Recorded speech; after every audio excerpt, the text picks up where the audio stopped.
দুঃখ মানুষের জীবনের একটি ব্যক্তিগত গান, যা মানুষ নিজে ছাড়া অন্য কেউ শুনে না। আপনি তখনই অতীতের স্মৃতি ভুলে থাকতে পারবেন যখন অতীতের থেকেও ভালো স্মৃতি তৈরি করতে পারবেন। পৃথিবীতে সবথেকে ভয়ঙ্কর দৃশ্য চেনা মানুষের অচেনা রূপ। নিজের বোকামি বুঝতে পারার পর কারো দুঃখ হয়, কারো আবার অনেক হাসি পায়। অন্যের ভালো দেখে হিংসা করে মনকে না জ্বালিয়ে নিজের ভালো কিছু করার চেষ্টা করো, মন ভালো থাকবে।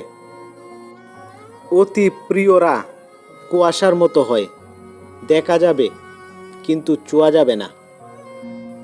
এই যে শুনছো, এই শহরে তোমার আপন বলতে আছে শুধু নিজের